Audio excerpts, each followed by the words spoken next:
Hey everyone, your best buddy Tekking101 here to extend to you a brand new career opportunity. Are you tired of living out in the bumfuck nowhere islands of the North Blue? Have you thought about becoming a pirate only to realize that that's kind of a dirty lifestyle? But those Marines, am I right? Too many stuffed shirts. That's why I'm extending a unique invite for you, yes you, to join the Germa Double Six. The Germa Double Six is currently the most popular organization in the North Blue Territory, with an aim to roll all of it and unite the flag under the Vinsmoke family and our glorious master, Vinsmoke Judgy. However, it's not all about world domination, it's also about learning a trade. If you come to the Germa Double Six today, we will offer you exclusively free college in the following fields: gunsmithing, knife handling, electrocution, torture, anti-gravity technologies, engineering, advanced torture, and women's studies. New recruits are also issued a brand new pair of levitating boots, a ray gun, and a bitchin' outfit. You may, however, be called upon at a moment's notice to be served as a human shield for our glorious leaders, but that very rarely happens. It depends on your performance review. So if you think this is the right opportunity, join the Germa Double Six today! Germa Double Six. I may or may not be pronouncing that correctly, but I'll find out soon enough. I wasn't. Oh.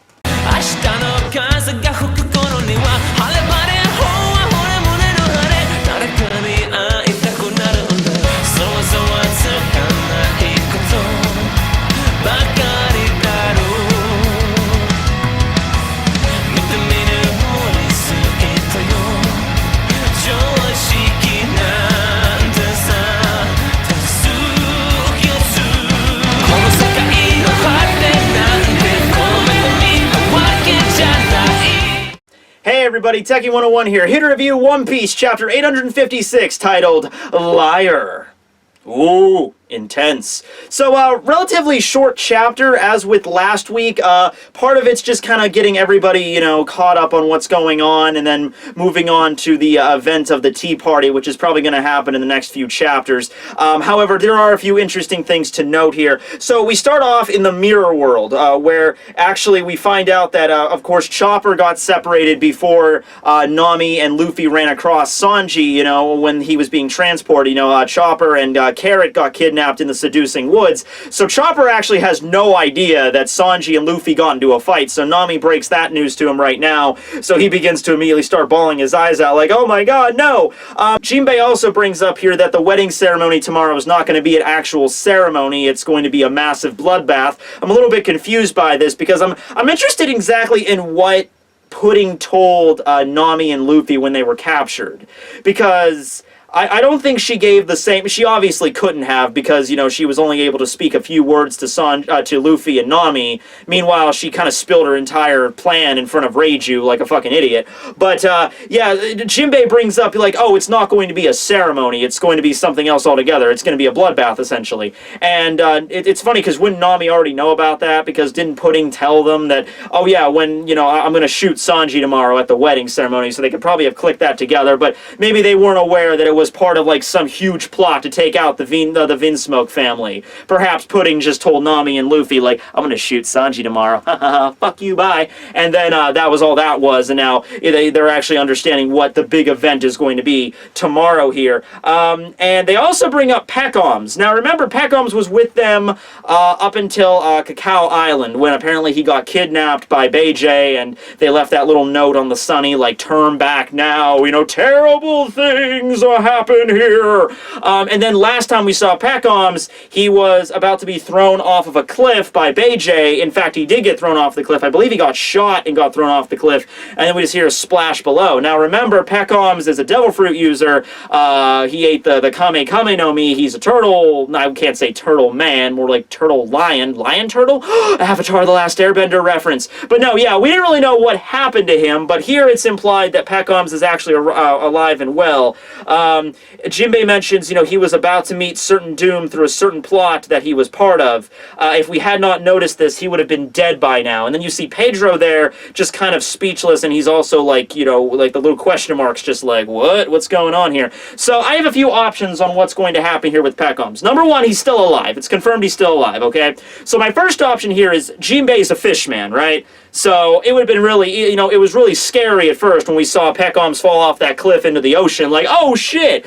But now that we know Jinbei is around, you know, it's just like, oh, okay, Jinbei could have just swam by, caught Pekoms, and then got him the fuck out of there. Also, what's happening is the next scene that really draws my attention to it. So we're in the middle of Sweet City here, and somebody hears a gunshot. However, it's raining, so they're not really aware of where the gunshot came from, or even if it was a gunshot. Then we cut to Bobbin, who is limping through the town with his sword, barely being able to walk, shouting, "Those bastards." And then we see three shadowy figures in the fog and in the rain fade away, and then Bobbin just collapses on the ground in his blood. Now remember, Sanji kicked Bobbin in the face a few chapters ago, and then Bobbin got up and then he's like, alright, I gotta take care of this shit.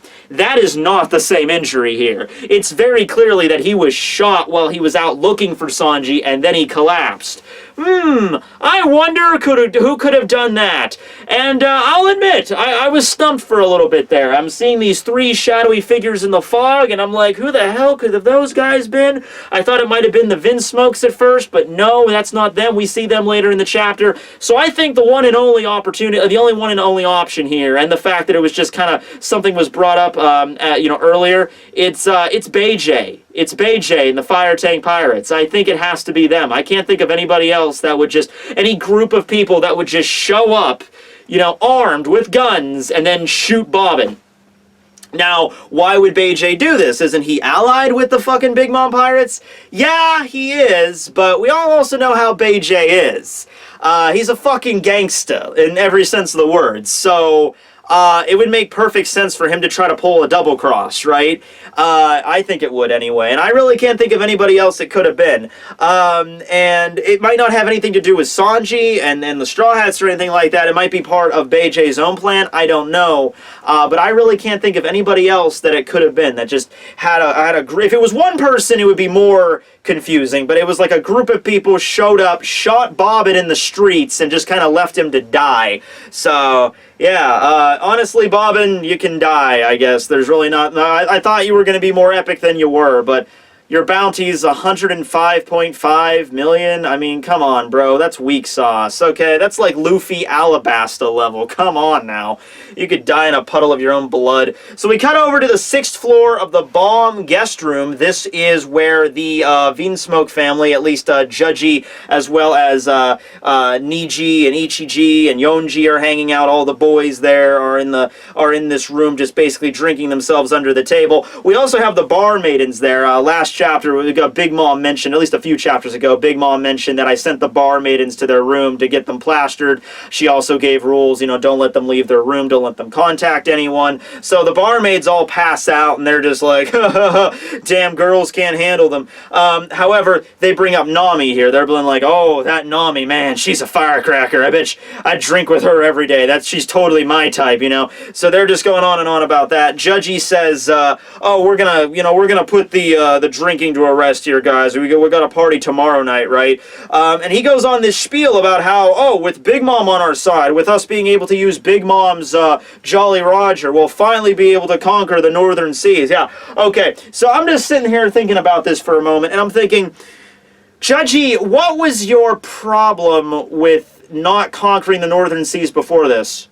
Like, were you running into some big opposition in the North Blue? Like, what is this? Like, seriously, why couldn't you... You have an army of clones. You have a technologically advanced country that can, like, interconnect. Fuck, even sending Nichiji and Ichiji out to that one country ended, like, a year-long rebellion in, like, a few hours.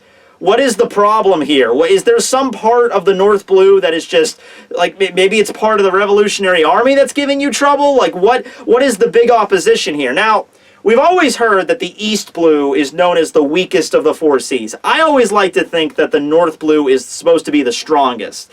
Not only because that's where the Germa 66 originates from, but you also see a bunch of other people coming from there, like fucking, like Doflamingo started his criminal operations in the North Blue, and a bunch of other strong customers are coming from the North Blue. So I'm going to say, and also it borders the New World, so I'm going to say the North Blue is probably the strongest of the four oceans, just my opinion there. But yeah, I want to know that. Like, why did you need Big Mom's assistance so much. And why stop at the North Blue? Fuck it, do the whole deal.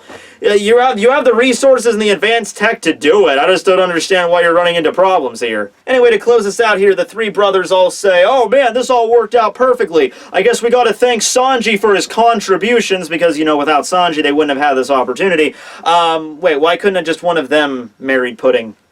No, seriously, that's a legitimate question. Why'd they have to go through all the trouble of finding Sanji and bringing them over to his side? Couldn't have Yonji married Pudding? Couldn't have Ichiji married Pudding? Like, what's the fucking... Why do they need Sanji for this plan? God, this is so confusing, seriously. I mean, it's not a big deal, because to them it's not a big deal to, like, blackmail Sanji and bring him over to their side, but you know Sanji's gonna resist you. Why fucking cut out the middleman? Ichiji, just marry Pudding. Problem fucking solved. Man, this whole plan is getting a bunch of holes punched into it. I don't know what the fuck the Gurmas were thinking here. Germas? Gurma? Whatever. Oh, by the way, people might say I'm pronouncing Judgy's name wrong. Well, to say that they're following, obviously, a naming pattern here. Sanji, Yonji, Ichiji, Niji.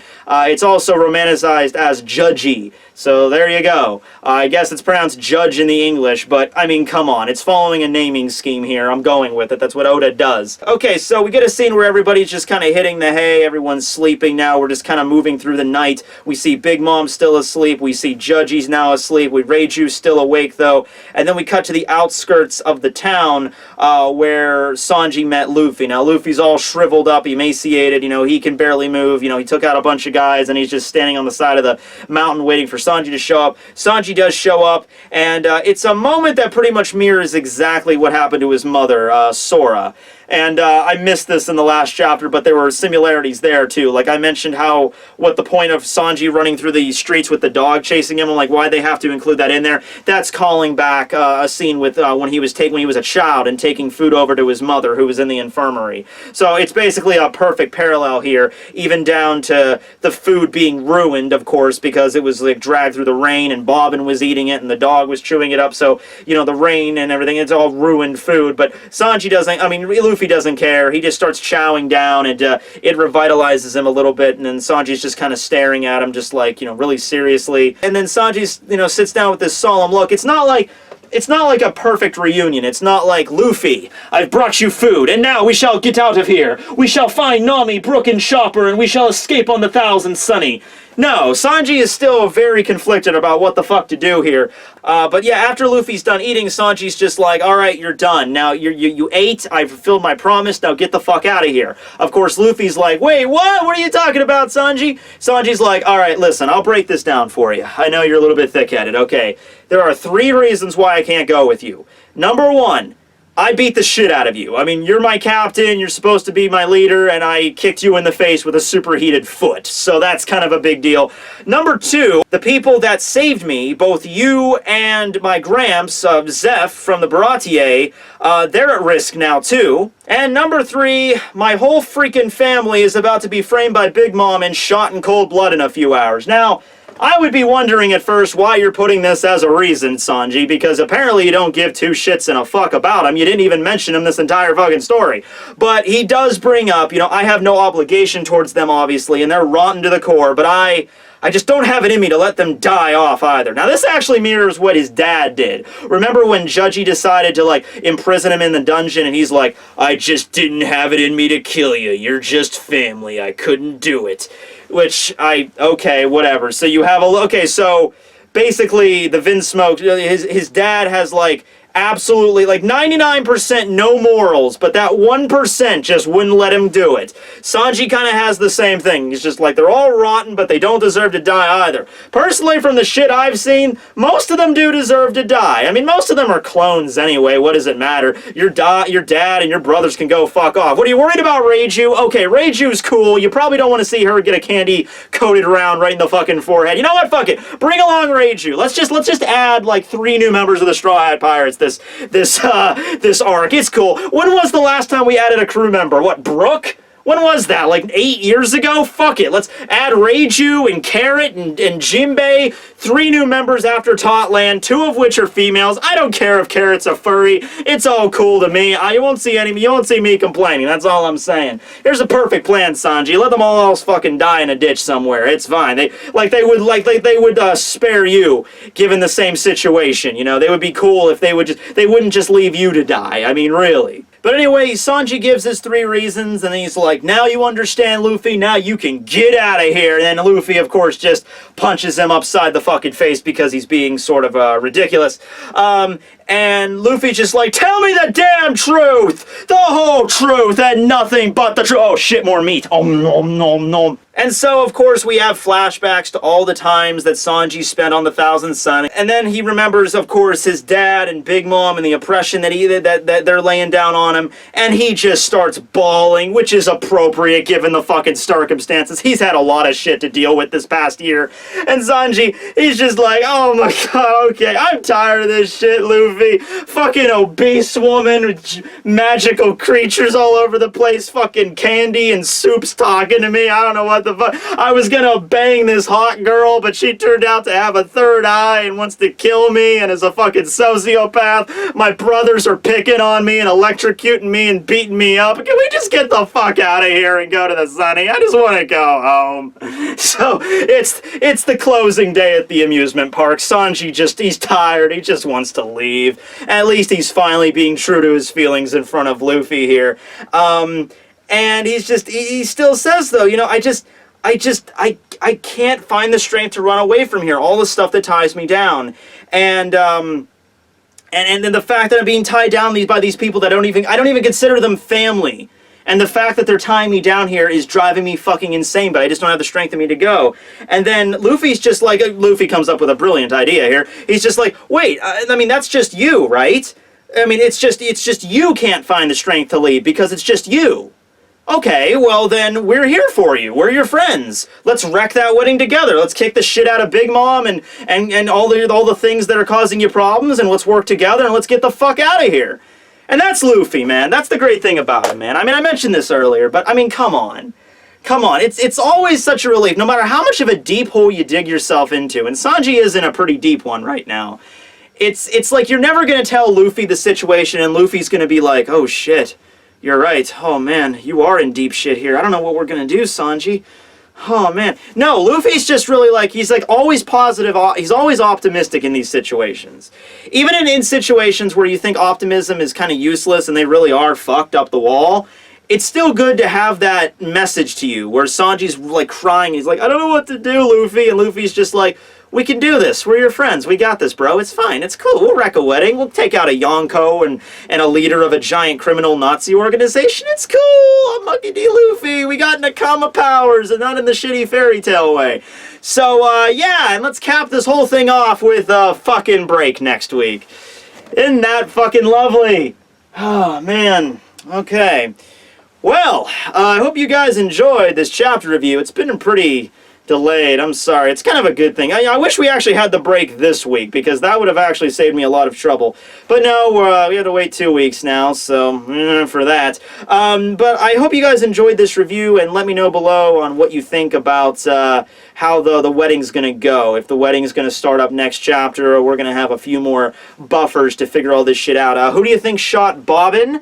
As well as what do you think exactly they're going to... Like, I think we might have like a little bit of a time skip, like just cutting to next morning when the wedding ceremony is about to begin, and I think everything's going to be laid out, and the reader's not going to know what's going to happen at first, and then when shit gets live, that is when we get like a little bit of a flashback to the night before, when like Jinbei and Nami and Luffy and Sanji, like everybody got together and they figured out what to do, and they figured out, you know, how to tackle Big Mom and save the Vinsmoke family, but also managed to get the fuck out of Dodge. But yeah, so thanks for watching, everybody. This will be Tekking101, signing out.